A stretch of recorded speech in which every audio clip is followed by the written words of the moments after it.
Como vos sabés que yo miro todo, digo, esto es la escenografía del canal, giro, veo el paisaje y llego a la conclusión de que no. No, no que estamos es la en el escenografía canal. del No estamos en el canal. Que no, No me es trajiste para un lado diferente, distinto. No es el patio del canal, tampoco la entrada del canal. Estamos en el complejo de la selección uruguaya. Exactamente, y no precisamente porque el maestro haya elegido dos nuevos futbolistas para el nuevo partido eliminatorio. No estamos convocados, quédense tranquilos, no somos el recambio. Exactamente, pero sí tenemos un campo de juego especial, un campo de juego de lujo con el Tato López, con Oscar Washington Tavares, directamente desde el complejo Uruguay Celeste. ¿Te gustó? Sí, claro, dos referentes que han cambiado un poquito la forma de pensar. El maestro en el fútbol y el Tato en el básquet. Bueno, una nota en donde hablan de muchas cosas, de la carrera de cada uno, del deporte nacional, de lo que se viene también para la selección uruguaya el año que viene, etcétera, etcétera. Muy bien, empezamos campo de juego entonces. Yo sigo mirando el paisaje, ¿te parece? Vamos arriba.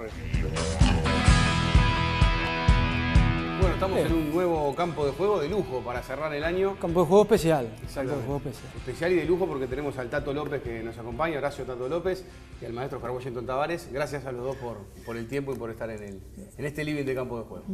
Vos sabés que ahora que los presentás me di cuenta de una curiosidad que tienen, ¿no? Casi que a los dos se los conoce más por el apodo, sí, que por los nombres, ¿no? Maestro, Tato. Cosas que pasan. Yo me presento como que mi nombre es Horacio López, me llamo Tato. Claro. Es cierto. Sí, bueno, en los libros aparece. En el primer libro que escribiste decía eso. Y lo mío es una cuestión de profesión, Sí, sí. por ninguna otra cosa. Y entonces, como era un poco raro, sobre todo en el ambiente de fútbol, que hubiese un maestro, cuando decía, ¿cómo no conocía a Tavares? Cuando decían el maestro, ahí sí, no por lo que jugaba. El Tato hablaba un poco de los libros, ¿no? Y sabemos que se juntan, que tienen charlas, que han almorzado juntos y que se da desde hace poco, porque se conoció, capaz que hace 4 o 5 años se cruzaban y se conocían capaz por la tele o por cruzarse, pero ahora se puede decir que ya están formando una amistad. Yo a Washington lo sigo desde tiempo, ya ni me acuerdo desde qué tiempo lo sigo, porque las primeras veces que escuché hablar de él fue de mi entrenador de la selección de fútbol, que decía, hay un entrenador que es un fenómeno, decía, y tenemos ese recuerdo porque aparte en la selección habían muchos jugadores de hinchas de Wanderers. Te estoy hablando del año 84, 85, 86, por aquella época. Fratini, Carlos Peinado, Mahoma Wenzel iba a ver a Wanderers también. Y Pirulo Chamendi. Entonces yo a Washington lo sigo desde que no lo conozco. Pero Bueno, obviamente yo trato desde la admiración, ¿no? Porque cuando un deportista llega a la excelencia en su deporte, la mantiene y después que pasan los tiempos está entre los mejores. Algunos dicen Que es el mejor. El mejor basquetbolista de la historia del Uruguay. Entonces, por ahí empezó la cosa. Y después vino toda esta circunstancia del libro, que yo creo que sí. Y creo que sí, yo me considero amigo de él porque tuvimos la oportunidad en muchas mañanas del verano de compartir cosas. Y no solo lo que salió escrito en el libro, sino muchas otras cosas que creo que nos hicieron conocer mutuamente. O sea, se puede venir el capítulo 2 del libro, entonces. Hay cosas Bueno, por con el Tato que no le agarre la pluma ahí. Es todo un tema ese del libro y cómo se fue dando Es cierto. y el mérito que tuvo Tato en darle la forma al libro, que yo tenía muchas dudas en eso, ¿no?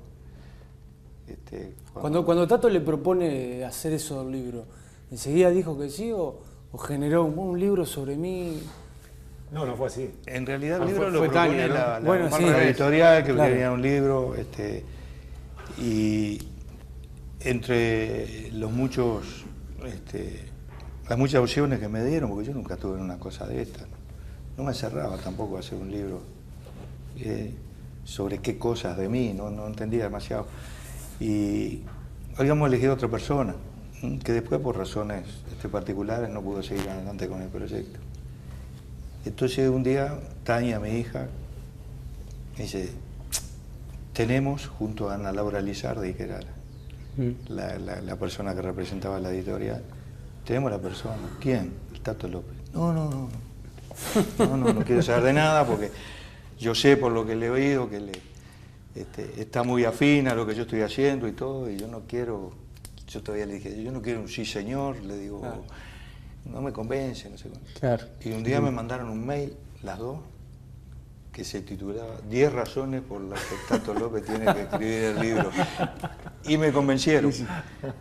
Y después que nos reunimos, que yo seguía teniendo dudas, porque no me entraba la biografía, aunque muchos llamaron la biografía. Sí, no, bravo, no es una sí. biografía. Sí, sí. Y Tato la había descartado de primera. Y bueno, él lo podrá explicar mejor que yo, pero me dijo lo que pensaba hacer y que buscaba la forma de ponerme enfrente de los lectores directamente. Y bueno, creo que lo hizo, me convenció y yo quedé conforme con lo que salió, pero todo el mérito de Tato. Qué viaje ese, ¿no, Tato? Recibiste la llamada, Sí, apareció la idea. fue todo, la verdad que cada vez que pienso en aquel momento, wow, me saqué la grande de poder escribir este libro. Pero es lo que dice Washington, ¿viste? Fue como que en un primer momento dije, bueno, voy a escribir.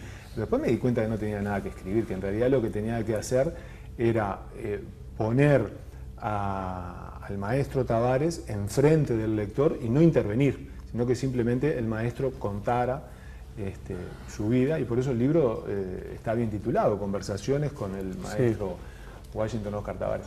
Tato, jugaste en Italia, en Brasil y en Argentina, ¿no? Y Estados Unidos. Y en Estados Unidos en las universidades. ¿Ibas a la cancha a ver a San Lorenzo o a Boca? Iba a la cancha a ver fútbol. ¿Te gustaba? El equipo que más iba a ver era Racing porque mis compañeros eran hinchas de Racing. Pero yo cuando podía ir a ver a San Lorenzo lo iba a ver y después iba a ver a los uruguayos. Bueno, cuando iba a ver a Racing veía a Rubén Paz y después iba a ver a Washington, que estaba con el Manteca. Después vino el Manteca. ¿Qué recuerdo de ese Boca del 92? ¿Maestro? Y bueno, nosotros habíamos llegado un año antes, un equipo que quería recuperar el protagonismo de otros tiempos, salir campeón, hacía 11 años que no lo conseguía, había pasado por unas penurias económicas e institucionales muy fuertes.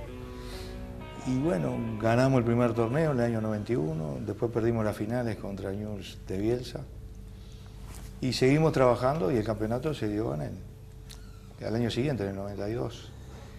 Y bueno, ahí ya se incorporaron algunos uruguayos, Sergio Martínez, Rubén Pereira. Y bueno, el haber estado ahí es uno de los regalos que me dio la vida, ¿no? Porque Dirigir a Boca. Es muy especial, es muy especial. La institución, su hinchada, el extracto social de la mayoría de sus hinchas, lo que es Boca en el interior de la Argentina, o sea, todo eso lo fui captando. Y creo que quedó una muy buena relación. La última etapa en Boca fue un poco frustrante en el sentido que después de un primer semestre no bueno, en el segundo semestre peleamos el campeonato, perdimos la posibilidad con un gol que nos hacen ahí, un empate de Pusineri faltando poco. Eso ya fue en los 2000, ¿no? Del 2000 al 2002, por ahí. Y yo me fui, bueno, pensando que no había quedado bien la cosa. Pero después me invitaron a los 100 años, una gran fiesta que hicieron allá en la rural de Palermo. Y bueno, y cuando fui, el modo que me trataron fue una cosa una de las alegrías más grandes que me llevé, porque me di cuenta que el hincha de Boca, y un poco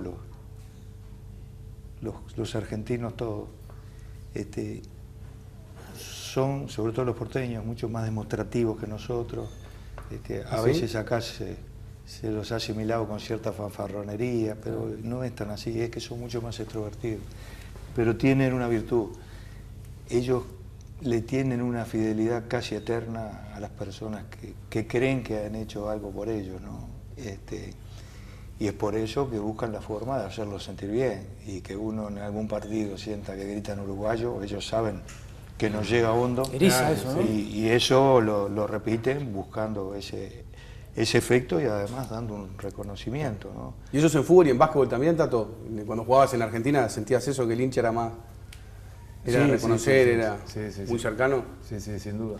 Y lo que dice Washington, yo estaba en la cancha y he recibido el uruguayo. Y he estado en la tribuna y he gritado el uruguayo también. ¿A quién? A varios. A varios. Y no sabes cómo te emocionás. Es una cosa que Sí. es impresionante. Muchas veces se genera eso, ¿no? De que se dice que el porteño es más agrandado, que el brasileño nos quiere más, que nosotros no queremos tanto al argentino. ¿Hay de eso? Vos, tanto que tuviste en los dos lados. ¿Cuál es más, en ese sentido, demostrativo o más de decir, bueno, de repente el brasileño con el uruguayo no tiene tanta cultura en común, tantas cuestiones Sí, bueno, similares. Primero que nada, como que generalizar así. Mi experiencia un poco ha sido que el argentino es lo que es y no te va nunca a estar escondiendo cuáles son sus formas de conducirse, bueno, cómo es la vida de ellos. El brasileño tiene todo un mundo mucho más seductor que de repente te transmite una cosa y después las cosas resultan siendo diferentes. De cualquier manera, yo creo que nosotros, donde nuestro país se gestó, es un lugar maravilloso. O sea, y sobre todo por el motivo que nos convocan acá, que es el deporte. Claro. Yo creo que va a haber que buscar en el planeta donde hay tanto talento, sea el deporte que sea, básquet, vóley, fútbol, talento natural, como en el Río de la Plata, en Brasil. Está difícil.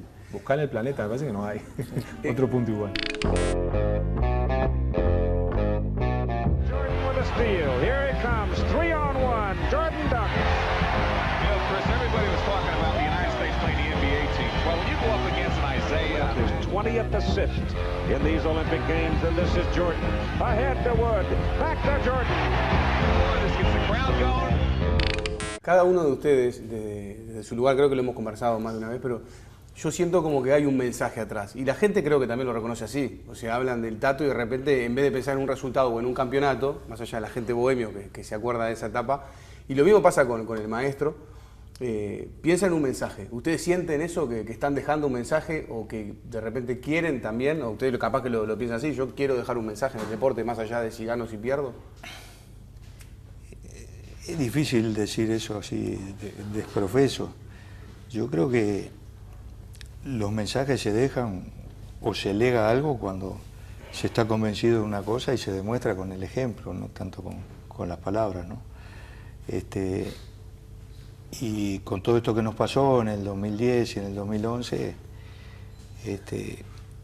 una de las cosas más lindas que he vivido es los efectos que ha tenido todo eso, sobre todo en la gente joven, en los niños, los adolescentes, en los padres jóvenes que permanentemente agradecen los momentos que se les ha hecho vivir a sus hijos. O sea que es una conjunción de cosas que nos involucran, pero no al punto de creernos Sí, distintos, claro, o que estamos como para decir cómo debe ser la vida. Sí, quizás, no sé si dejar un mensaje, pero sí dejar un ejemplo que cualquiera puede conseguir cosas, no está escrito el destino, hay una gran parte que lo hace la propia persona o los grupos de personas, y que consiste en creer. Decía Massimo Gorki, solo triunfan los que creen. Y eso es verdad, tener convicción en uno mismo y en las cosas en que uno cree, en sus pensamientos, en sus ideas. Y eso sería bueno que fueran muchísimas las personas de este país que creyeran en eso y que tuvieran ese tipo de iniciativas. Yo creo que son muchísimas las que hay. Creo que el recurso humano es un gran capital que tiene este país. Hay mucha gente, más allá de que tenemos condicionantes económicas que nos hacen un país de emigrantes en este momento, pero también el que vaya gente de Uruguay a otros lados, y no solo en el deporte, en otros ámbitos también, habla de capacidades y de sueños para cumplir y de desafíos y de ir a buscar cosas. Entonces, el deporte es más o menos así, y que se traspolen esas cosas hacia otros ámbitos es una cosa buena, y ojalá que se crea más en esas cosas y no en el gana-pierde, como decía Don Dino Viera, que eso son las circunstancias del deporte, alguno gana, alguno pierde, alguno que está ganando alguna vez va a perder, y los que no ganan muy seguido va a llegar su momento que van a sorprender. Eso se da, pero no es lo más importante son las personas que están atrás de todo eso.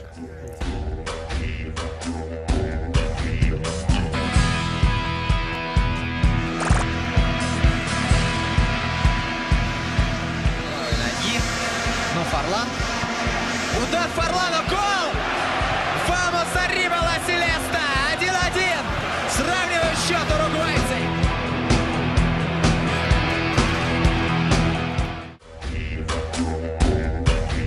Este campo de Veraniego, juego veraniego, mirá cómo estoy, Martín. Sí, sabe, hace calor. Mirá que costó, mirá que tuvimos que arreglar con nubes para que saliera el sol, muchas cosas para que Diego se sacara el saco y para tener al Tato López y a Oscar Washington Tavares en un programa especial de campo de juego. Gloriosa Celeste nació del barrio del picado callejero, de los baldíos, del campito del...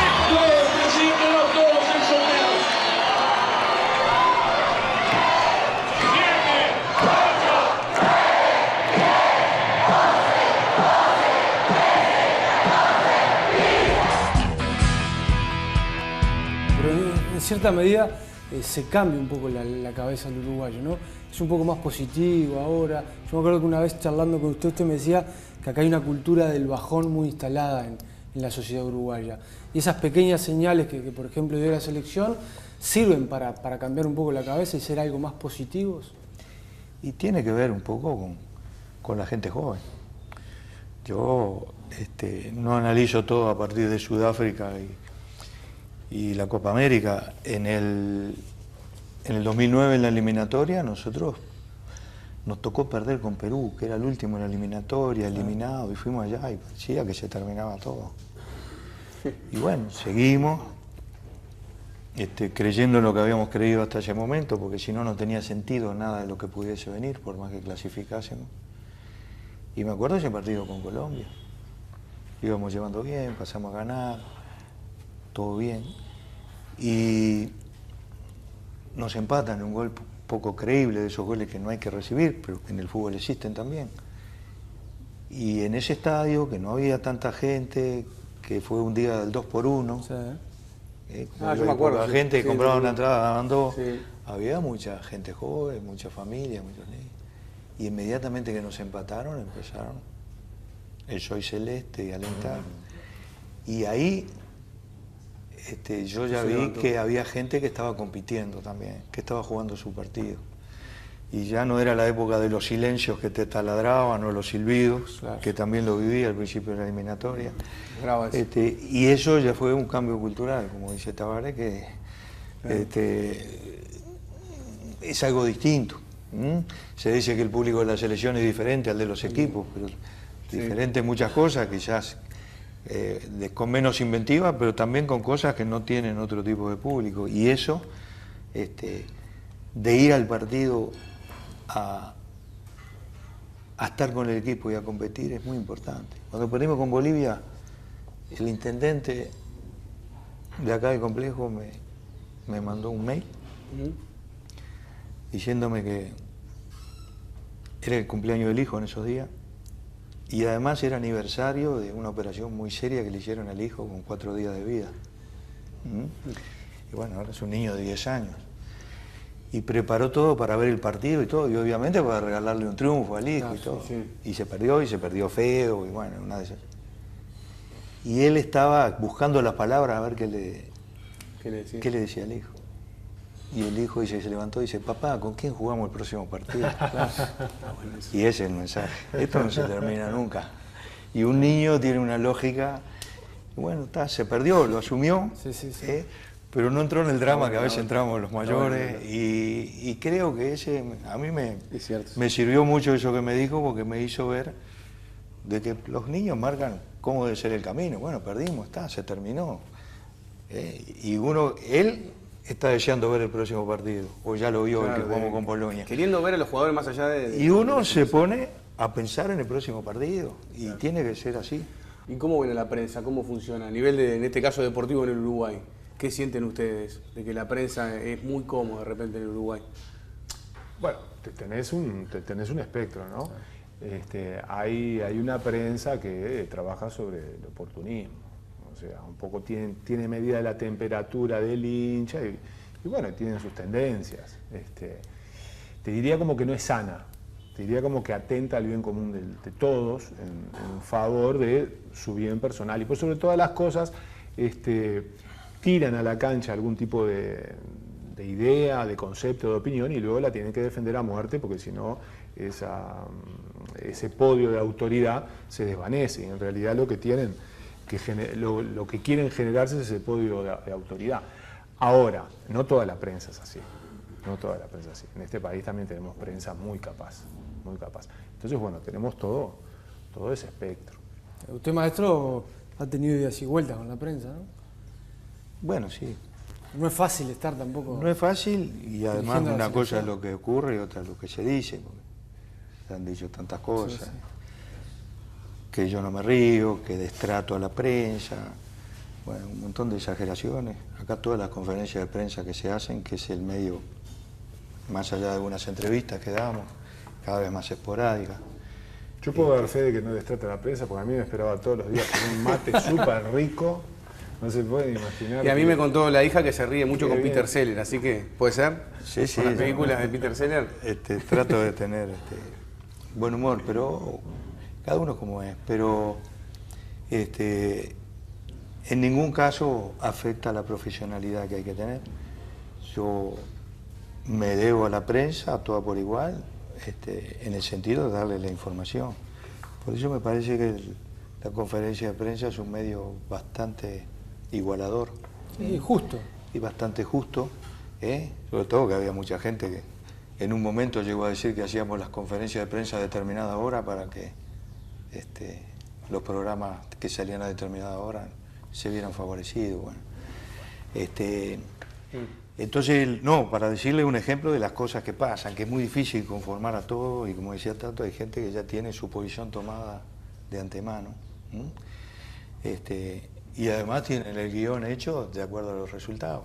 Cuando se va a jugar un partido, el buen profesional, en este caso un periodista o un analista, es el que tiene toda la información previa y que después está pendiente de la realidad que va a ocurrir. Se maneja mucho dinero, en ciertos niveles, ¿no? Hay una realidad que muy pocos son los que tienen esa posibilidad y lo hemos hablado, pero la realidad es que un jugador de la NBA gana mucho dinero, un jugador de fútbol del Real Madrid. ¿Está bien que se le pague tanta plata a una persona que juega al fútbol, al básquet? ¿Eso cómo lo ves, Tato?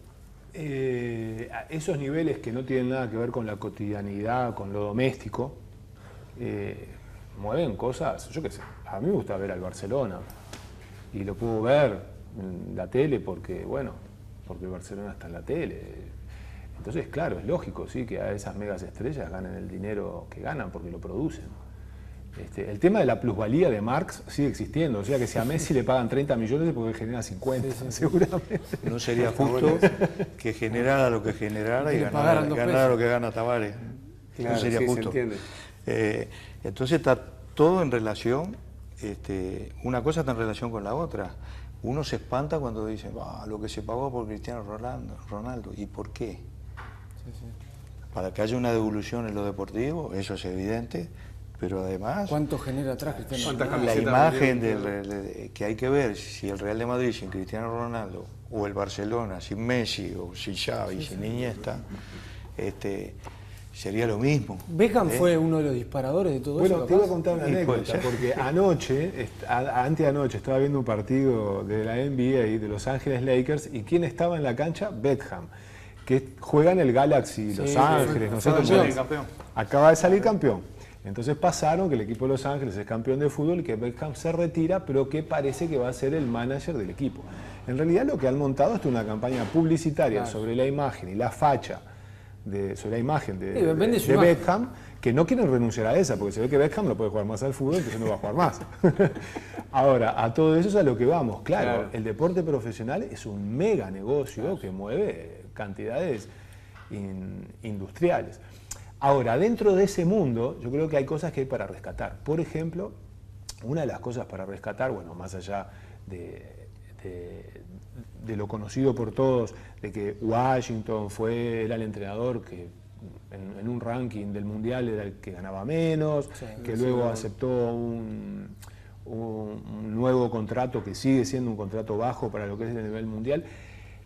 Desde esa figura y los jugadores que componen a la selección uruguaya, es admirable que estamos hablando de un negocio que mueve lo que estamos hablando, la adhesión que tienen hacia nuestra camiseta. Y yo creo que este tipo de cosas hay que tenerlas siempre presentes, porque cuando uno va a evaluar lo que pasó el día del partido. Estas son cosas importantes que uno siempre tiene que tener, siempre están jugando, nunca dejan de estar jugando. O sea, cuando Cavani tenga un mal partido, no es porque Cavani, no sé, está pensando en otra cosa. No, Cavani está pensando que quiere jugar por Uruguay y viene a jugar por Uruguay y está comprometido. O el jugador que sea, ¿no? Nombro a Cavani por nombrar a uno. Pero esas cosas no pueden aparecer sobre el tapete de vez en cuando. Siempre tienen que estar presentes.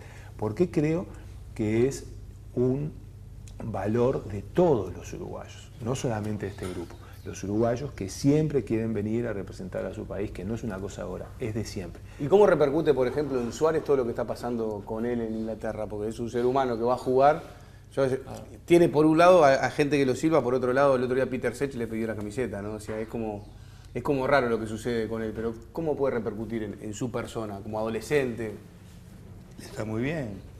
Yo hablaba alguna vez sobre esos temas y el pensamiento reiterativo de Luis es que él está muy conforme en el Liverpool y no se quiere mover de él. Y una vez que, antes de ir a los Juegos Olímpicos, tuvimos una recepción en la Embajada de Gran Bretaña, en un mano a mano el embajador me dijo algo que yo no lo tenía tan... Dice, el Manchester United, el Chelsea, el Manchester City, mucho glamour, mucha organización, mucho dinero, pero el equipo de fútbol de Inglaterra es el Liverpool. Respira fútbol por todos lados. Y yo no lo sabía o no lo tenía tan asumido, y después cuando hablo con Luis lo oigo hablar y me parece que él está pendiente de eso, porque dentro de ese club lo tratan como el mejor. Claro. Y lo elogian, lo defienden, y él no ha dejado de ser él, claro, con sus virtudes y sus pequeños defectos, como eso que a veces juega a tanto nivel temperamental, que a veces se excede un poco, pero la gente del Liverpool lo entiende y le valora todo eso.